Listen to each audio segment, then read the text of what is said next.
નમસ્કાર વિદ્યાર્થી મિત્રો, તપોવન સાયન્સ એકેડેમીમાં ફરીવાર આપનું હાર્દિક સ્વાગત છે. વિદ્યાર્થી મિત્રો, આજે આપણે ધોરણ 12ની અંદર ચેપ્ટર 5માં દૈહિક રંગસૂત્ર સંલગ્ન પ્રચ્છન્ન જનીનની ખામી રિલેટેડ સૌથી છેલ્લી ખામી વિશે ભણવા જઈ રહ્યા છે, જેનું નામ છે થેલેસેમિયા.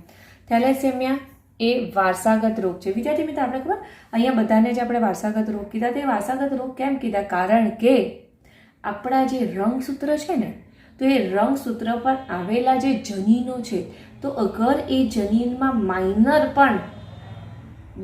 પણ વિકૃતિ આવે ને, તો એના લીધે ખામી થઈ જાય છે. અને એ ખામી કેવી થઈ જશે? પરમેનન્ટ થઈ જશે. અને એ પરમેનન્ટ થઈ જાય, પરિણામે શું થાય? તો એ વારસાગત બની જાય છે. તો આ થેલેસેમિયા પણ દૈહિક રંગસૂત્ર સંલગ્ન પ્રચ્છન્ન જનીનની ખામીના લીધે થતો રોગ છે. તો આ જે દૈહિક સંલગ્ન પ્રચ્છન્ન જનીનની ખામીના લીધે થતો રોગ, બરાબર, કે જેના લીધે શેમાં સમસ્યા ઊભી થાય છે? તો એના લીધે રુધિરમાં ખામી થતી જોવા મળે છે. શેમાં ખામી જોવા મળે છે? તો આના લીધે રુધિરમાં ખામી જોવા મળે છે. તો આ જે થેલેસેમિયા છે, તેમાં શું થાય ખબર? કે વ્યક્તિના રુધિરમાં હિમોગ્લોબિન બનતું નથી, અને આ ખામી માતા પિતામાંથી વારસામાં પુત્રને અથવા તો પુત્રીને કોઈને પણ મળી આવે છે. કારણ કે અહીંયા દૈહિક છે. દૈહિક છે એટલે શું થાય? 22 જોડ રંગસૂત્ર છે, તેમાં કંઈ ખામી આવશે ને, તે પૈકી કોઈ એકમાં ખામી આવશે. પરિણામે શું થશે? પુત્ર કે પુત્રી બંનેમાં એ રોગ જોવા મળશે. તો આ રુધિરની ખામી કીધી, જેમાં શું થાય? હિમોગ્લોબિન જે છે, કે જે આયન અને ગ્લોબિન પ્રોટીનનો બનેલું હોય છે, તો એમાં હિમોગ્લોબિનનો જે ગ્લોબિન પ્રોટીન છે, તો ગ્લોબિન પ્રોટીનના અણુની સંશ્લેષણની સમસ્યા જોવા મળે છે. સંશ્લેષણ એટલે કે એના નિર્માણમાં પ્રોબ્લેમ થાય છે. પ્લસ બંને પિતૃ કેવું હોય? વાહક એટલે કે વિષમયુગ્મી જનીન. વિષમયુગ્મી જનીન એટલે શું કહેવાય? તો એક પ્રભાવી હશે અને બીજો કેવો હશે? તો બીજો પ્રચ્છન્ન હોય છે. તો અગર બંને પિતૃ જો વાહક હોય, તો એમની સંતતિમાં એ રોગ આવવાના ચાન્સીસ 100% છે. બરાબર. તો જ્યારે બંને વાહક હોય ને, ત્યારે સંતતિ સામાન્ય પણ જોવા મળે,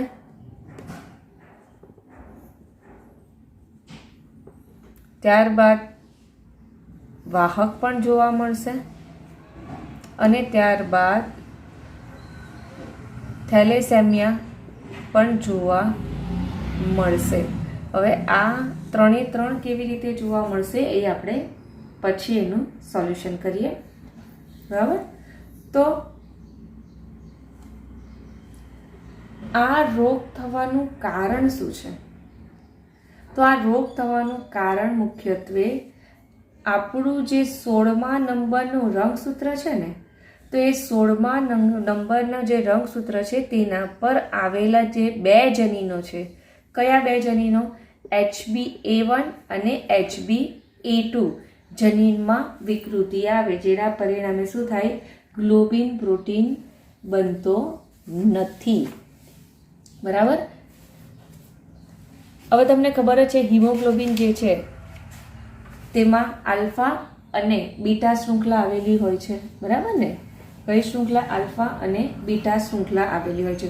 તો જો 16મા રંગસૂત્ર પર આવેલ આ HbA1 અને HbA2 જનીનમાં ખામી આવે, તો એના લીધે શું થશે? તો એના લીધે આલ્ફા ગ્લોબિન પ્રોટીન જે છે તે ના ઉત્પાદનમાં પ્રોબ્લેમ ક્રિએટ થાય છે. એવી રીતે સેમ 11મા નંબરનું આપણું જે રંગસૂત્ર છે, તો એ રંગસૂત્ર પર આવેલું એક જ જનીન, કયું? HbB. તો એમાં વિકૃતિ આવે, કાં તો પછી એ જનીન દૂર થઈ જાય, તો એના લીધે શું થશે? કે જે બીટા ગ્લોબિન પ્રોટીન છે, તો એનું ઉત્પાદન થશે નહીં. બરાબર. હવે દૂર થઈ જાય તો ઉત્પાદન જ થશે નહીં, તો એના લીધે હિમોગ્લોબિનનો અણુ બનવામાં શું થાય છે? સમસ્યા થાય છે. તો આ 1 માર્કના ક્વેશ્ચન માટે પણ યાદ રાખવાનું કે 16મા રંગસૂત્ર પર આવેલ કયા જનીન આલ્ફા ગ્લોબિન શૃંખલાના ઉત્પાદન પર અસર કરતા છે તો HbA1 અને HbA2. અને કયા નંબરના રંગસૂત્ર પર HbB જનીન આવેલું છે તો 11મા નંબરના રંગસૂત્ર પર HbB જનીન આવેલું છે કે જે બીટા ગ્લોબિન શૃંખલાના ઉત્પાદન પર અસર કરતું છે. હવે ધારો કે ચલો વિકૃતિ આવી ગઈ કોઈ બે પૈકી એકમાં, તો શું થશે તો Hb એટલે કે હિમોગ્લોબિનના નિર્માણમાં વપરાતી ગમે તે એક આલ્ફા શૃંખલા અથવા તો બીટા ગ્લોબિન શૃંખલાના સંશ્લેષણમાં શું થઈ જશે, ઘટાડો થઈ જશે. બરાબર, કારણ કે α1 α2 ગ્લોબિન પ્રોટીન આવેલું છે તો આ બે પૈકી કોઈ એક જનીન પણ અગર ન હોય તો શું થાય, α1 α2 બરાબર એ શૃંખલા બનવામાં પ્રોબ્લેમ ક્રિએટ થાય છે. અને આ નહીં હોય તો બીટા ગ્લોબિન શૃંખલાના સંશ્લેષણમાં શું થઈ જશે તો ઘટાડો થઈ જશે. ઘટાડો થઈ જશે એટલે હિમોગ્લોબિનનો અણુ તો બને પણ કેવો બને છે, અસામાન્ય બને છે. બરાબર, કેવો બને છે તો અસામાન્ય બને છે કારણ કે એક પણ શૃંખલા ન હોય તો એની હિમોગ્લોબિનના કાર્ય પર અસર થાય છે, જેના પરિણામે શું થાય કે ઓક્સિજનની ઉણપ પણ સર્જાઈ શકે. બરાબર, અને એનિમિયા પણ થાય છે. બરાબર, શું થાય કે આવી રીતે હિમોગ્લોબિનના અસામાન્ય અણુનું નિર્માણ થાય કે જેના લીધે એનિમિયા થાય છે. ચાલો ત્યારે હવે જોઈએ થેલેસેમિયાનું વર્ગીકરણ. થેલેસેમિયાનું વર્ગીકરણ એટલે Hbના અણુ જે છે તો Hbના અણુ આલ્ફા અને બીટા શૃંખલા જે છે તો એનું નિયંત્રણ કરતા જે જનીનો છે ને તે અલગ અલગ રંગસૂત્રો પર આવેલા છે. જેમ કે આલ્ફા શૃંખલાના સંશ્લેષણ પર અસર કરતા જે જનીનો છે તે 16મા નંબરના રંગસૂત્ર પર આવેલું છે, જ્યારે બીટા શૃંખલાના સંશ્લેષણ પર અસર કરતા જે જનીનો છે તે 11મા નંબરના રંગસૂત્ર પર આવેલું છે. તો એના આધારે શું થાય, અગર કોઈક જનીનમાં વિકૃતિ આવે કે દૂર થઈ જાય તો એના આધારે થેલેસેમિયાને બે પાર્ટમાં ડિવાઈડ કરવામાં આવે છે. પહેલું આલ્ફા થેલેસેમિયા અને બીજું બીટા થેલેસેમિયા. તો સૌથી પહેલાં આપણે આલ્ફા થેલેસેમિયા વિશે જોઈ લઈએ. આલ્ફા થેલેસેમિયામાં શું થાય તો આલ્ફા થેલેસેમિયા, જો અહીંયા આલ્ફા લખેલું છે એટલે સ્વાભાવિક છે કે આલ્ફા ગ્લોબિન શૃંખલાની ઉત્પાદન પર અસર થાય છે, એટલે તો એને આલ્ફા થેલેસેમિયા કીધું ને. તો આલ્ફા થેલેસેમિયા કેમ થાય, કારણ કે પિતૃ જે છે પછી દરેક પિતૃ મતલબ કે ફિમેલ હોય કે મેલ હોય. બરાબર, તો પિતૃનો જે 16મા નંબરનો રંગસૂત્ર છે તો 16મા નંબરના રંગસૂત્ર પર નજીક ગોઠવાયેલા જે બે જનીનો છે HbA1 અને HbA2, હવે આ 16મા નંબરના રંગસૂત્ર પર આવેલા આ બે જનીનો છે કે જે શું કરે છે, આલ્ફા થેલેસેમિયાનું નિયંત્રણ કરે છે. એટલે કે આનામાં જો કોઈ પ્રોબ્લેમ ન આવે જનીનમાં તો પછી થેલેસેમિયા થતો નથી. પણ અગર જો આ જે જનીન છે તેમાંથી એક ક્યાં તો 4 બરાબર માંથી વધુ જનીનોમાં શું આવે, વિકૃતિ આવે. જેમ કે આપણે જોઈ ગયેલા ને, શું હતું, આપણે શું જોઈ ગયેલા હતા, પહેલામાં જોઈ ગયેલા હતા ને આપણે સિકલ સેલ એનિમિયામાં કે જે 6થા નંબરનો રંગસૂત્ર છે, છઠ્ઠા નંબરનો જે એમિનો એસિડ છે કે જે ગાગ હતો, પછી વિકૃતિ આવે એટલે mRNA પર GUG જનીન સંકેત બની જાય છે. GUG જનીન સંકેત બની જાય એટલે કે એની અસર સીધી શેના પર થાય છે, હિમોગ્લોબિનની શૃંખલા પર થાય છે. તો આવી રીતે એક જનીન ક્યાં તો પછી એક કરતાં વધારે એટલે કે 4 જનીનોમાં અગર વિકૃતિ આવે, બરાબર રિપ્લેસ થઈ ગયા તેને વિકૃતિ કહેવાય. ક્યાં તો પછી આખો જનીન જ દૂર થઈ જાય, આખો જો આ HbA1 જ જતું રહે તો એના લીધે પણ આલ્ફા થેલેસેમિયા થાય છે. કેમ, કારણ કે આલ્ફા ગ્લોબિન અણુનું ઉત્પાદન કેવું થઈ જશે, ઓછું થઈ જશે.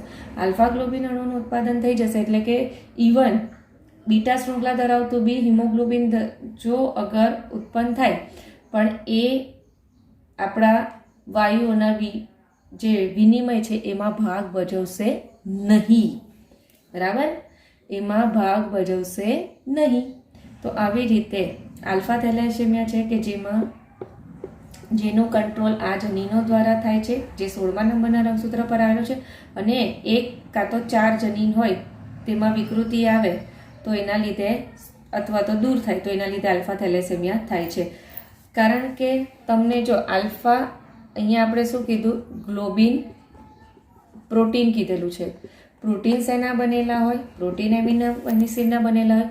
એમિનો એસિડ જે છે તો એમિનો એસિડ માટે બનાવવા માટે જવાબદાર કોણ હોય, ડીએનએ પર આવેલા જનીન સંકેત. બરાબર, ડીએનએ પર આવેલા જનીન સંકેત. અને એમાં જો કંઈ પ્રોબ્લેમ આવે તો પછી આ શૃંખલા બનાવવામાં પ્રોબ્લેમ થઈ જાય છે. એવી રીતે બીટા થેલેસેમિયા તે શેના પર અસર કરે, તો બીટા ગ્લોબિનની શૃંખલાના ઉત્પાદન પર અસર કરે છે. તો એમાં શું થાય કે જે પિતૃ હોય, પછી એ માતા હોય કે પિતા, તો એના જો 11મા નંબરના રંગસૂત્ર પર આવેલું એક જ જનીન કયું, તો HBB, જે બીટા થેલેસેમિયાનું નિયંત્રણ કરે છે. મતલબ HBB છે, અગર એમાં કોઈ પણ પ્રકારનો પ્રોબ્લેમ ન આવે તો બીટા થેલેસેમિયા થતો નથી. પણ અગર એના 1 કાં તો 2 જનીનમાં વિકૃતિ આવે અથવા તો આખો ને આખો જનીન દૂર થઈ જાય તો એના લીધે શું થાય, તો બીટા ગ્લોબિનના અણુનું ઉત્પાદન જે છે તે ઓછું થઈ જાય છે. તો આવી રીતે આપણે થેલેસેમિયાનું વર્ગીકરણ કરી શકીએ છીએ. એટલે બધા એવું કહે કે લગ્ન ગ્રંથિમાં જોડાતા પહેલાં થેલેસેમિયાની કસોટી કરાવવી જોઈએ. કારણ કે થેલેસેમિયા જે છે તે વારસાગત રોગ છે, અને એ વારસાગત રોગ છે પરિણામે શું થાય, વ્યક્તિના રુધિરમાં હિમોગ્લોબિન બનતું નથી. અને આ જો ખામી માતા પિતા બંનેમાંથી જો વારસામાં મળી આવે તો પછી આવનાર બાળક કેવું થશે, ખામીયુક્ત જનીન ધરાવતું જ થાય છે. જો શું થાય ખબર, કે થેલેસેમિયાનું ખામીયુક્ત જનીન ધરાવતું કોનું, તો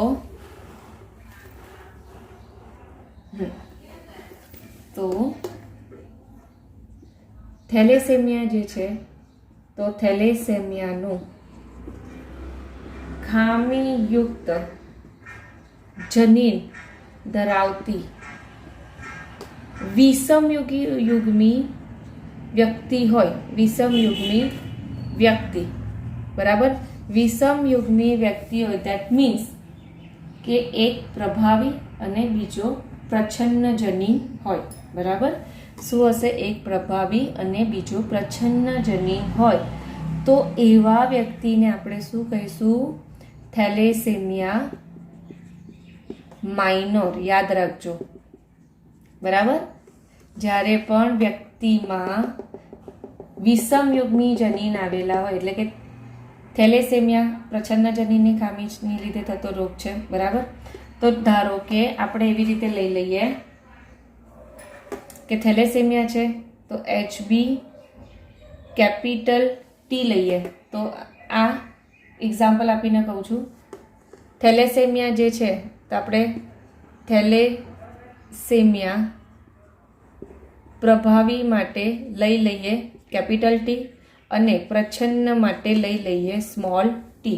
તો જ્યારે પણ વિષમયુગ્મી વ્યક્તિ હશે, એટલે કે HB T અને HB સ્મોલ t, તો આને શું કહેવાય, વિષમયુગ્મી વ્યક્તિ કે જેમાં પ્રભાવી જનીનની હાજરીના લીધે એને થેલેસેમિયા થતો નથી, પરંતુ એ થેલેસેમિયા થઈ શકે, બરાબર, થેલેસેમિયાનું ખામીયુક્ત જનીન ધરાવે છે.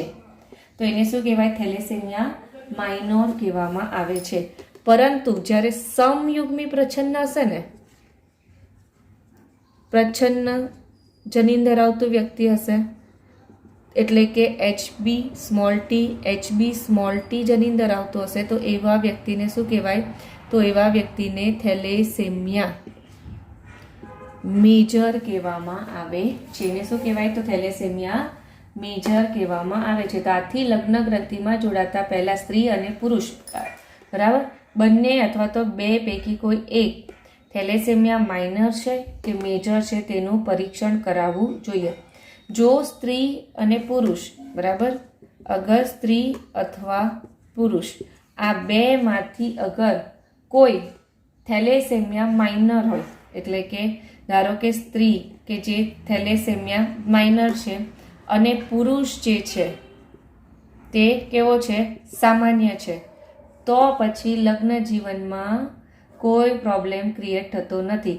આવનાર જે છે, બરાબર, આવનાર જે ભાવિ સંતતિ છે તેને થેલેસેમિયા મેજર જે છે તેનો ભય રહેતો નથી. કારણ કે અહીંયા પોસિબિલિટી જોઈ લઈએ, તે માતા અને વાહક તરીકે લઈ લઈએ અને પુરુષ નોર્મલ લઈએ, તો અગર આ જનીનનું જોડાણ આની સાથે થાય તો આપણને શું જોવા મળે, HB capital T, HB capital T. તો સંતતિ કેવી થશે, સામાન્ય થશે. અગર આનું જોડાણ આની સાથે થયું તો પણ HB capital T, HB capital T, તો કેવું થયું, સામાન્ય સંતતિ થઈ, સામાન્ય સંતતિ થઈ. હવે ધારો કે આનું જોડાણ આની સાથે થયું એટલે HB capital T, HB small t, તો કેવું થયું, માઇનર, થેલેસેમિક માઇનોર થયું.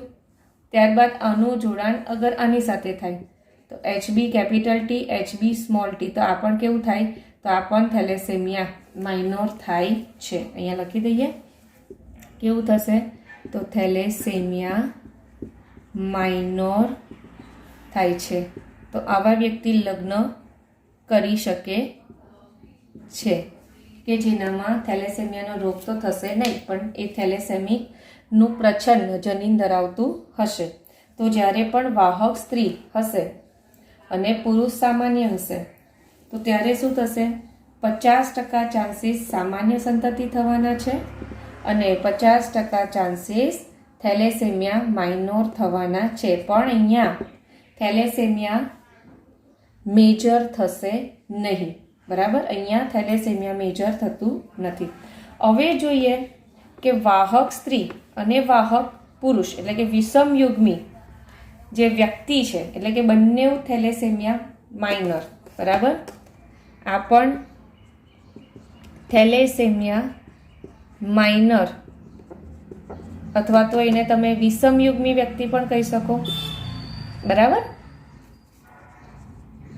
અગર થેલેસેમિયા માઇનર ધરાવતું સ્ત્રી અને પુરુષના લગ્ન થયા તો એની ભાવિ સંતતિની આપણે શક્યતાઓ જોઈએ.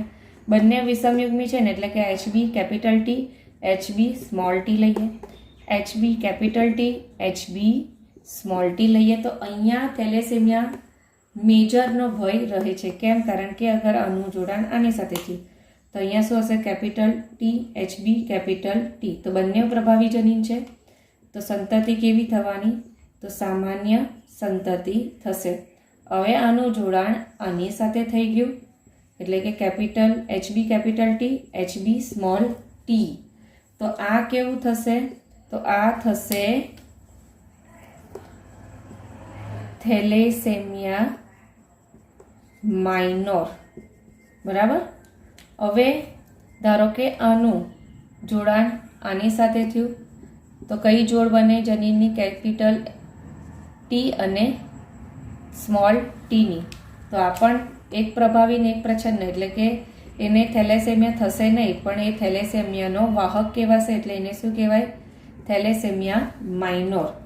પરંતુ જો બંને પ્રચ્છન્ન જનીનની જોડ બની ગઈ HB small t, HB small t, તો આને શું કહેવાશે, તો આને કહેવાશે થેલેસેમિયા મેજર. અને થેલેસેમિયા મેજર એટલે કે સમયુગ્મી પ્રચ્છન્ન જનીનની જોડ, બરાબર, કે જેને આવું જે સંતતિ થશે ને તે સંતતિ કેવું થશે, થેલેસેમિક. થેલેસેમિક મતલબ કે એને થેલેસેમિયાનો રોગ થશે.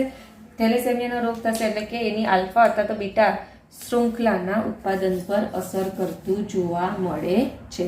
તો આની માટે એ લોકોની ભાવિ પેઢીમાં કોઈ વારસાગત રોગ દાખલ ન થાય એની માટે લગ્ન ગ્રંથિમાં જોડાતા પહેલાં આવું થેલેસેમિયાનું પરીક્ષણ કરાવવું જોઈએ, જેથી કરીને વારસામાં આ રોગ જે છે તેનું વહન થતું શું થાય, અટકી જાય, બરાબર. એટલે તમને એક્ઝામમાં એવા પ્રશ્નો પણ પૂછાઈ શકે કે લગ્ન ગ્રંથિથી જોડાતા પહેલાં થેલેસેમિયાની કસોટી કરવી જરૂરી છે, સમજાવો. અને તમને મેં પહેલાં પણ કીધું ને, જ્યારે બંને વિષમયુગ્મી સંતતિ વ્યક્તિ હોય તો એમાં સામાન્ય સંતતિ થવાના બી ચાન્સીસ છે, માઇનોર થવાના બી ચાન્સીસ છે અને મેજર થવાના પણ ચાન્સીસ છે. તમને મેં પહેલાં જ તમને કીધેલું હતું કે પછી સમજાવવા તો જ્યારે પણ આવી કન્ડિશન્સ હોય તેમાં તમે અહીંયા વિદ્યાર્થી મિત્રો રેશિયો કાઢીએ તો શું થશે? 25% ચાન્સીસ, 4 પૈકી 1 સામાન્ય થવાના ચાન્સીસ છે. 50% ચાન્સીસ, કેટલા? તો 50% ચાન્સીસ માઇનોર થવાના છે અને 25% ચાન્સીસ એટલે કે એક સંતતિ જે છે તે કેવી થશે? તો એ થેલેસેમિક થાય છે. બરાબર. તો ઘણીવાર એવી રીતે બી પૂછાઈ શકે કે વિષમયુગ્મી થેલેસેમિયાનું ખામીયુક્ત જનીન ધરાવતી વ્યક્તિઓના લગ્ન થયા છે તો એમાંથી કેટલા બાળક થેલેસેમિયા મેજર થવાના ચાન્સીસ છે? તો તમને ખબર હોવી જોઈએ 1 બાળક થેલેસેમિયા થવાના ચાન્સીસ છે. તો તમને અહીંયા વંશાવળીના ચાર્ટના દ્વારા પણ બધું સમજાવી દીધેલા છે. આ રોગ એટલે આ રોગનું આવા જ્યારે ક્વેશ્ચન પૂછાય વંશાવળી પૃથ્થકરણ આધારે કાં તો પછી રંગસૂત્રની ખામીના આધારે તો તમને ખબર હોવી જોઈએ કેવી રીતે હવે તમે આનું સોલ્યુશન કરી શકો છો. આના સિવાય બી ઘણા એવા રોગો છે જેમ કે આલ્કેપ્ટોન્યુરિયા છે, અવર્ણતા છે. અવર્ણતા એટલે આપણે એમ કહીએ ને કોડ, તો કોડ આપણે એમ કહીએ ને ગમે તેવું ખાઈ લઈએ તેના લીધે પણ થાય છે. તો એ અવર્ણતા રોગ જે છે તો આ બધા રોગ પણ શું છે? તો એ એક પ્રકારની જન્મજાત ખામીઓ એટલે કે ચયાપચયની ખામીઓના લીધે થતા રોગ છે કે જે તમને હમણાં આ એનસીઆરટીના સિલેબસમાં આપેલું નથી, પણ તમારા જાણ માટે આ રોગના નામ કહી દીધા. બરાબર. તો અહીંયા તમારો આ થેલેસેમિયાનો ટોપિક કમ્પ્લીટ થયો. Thank you.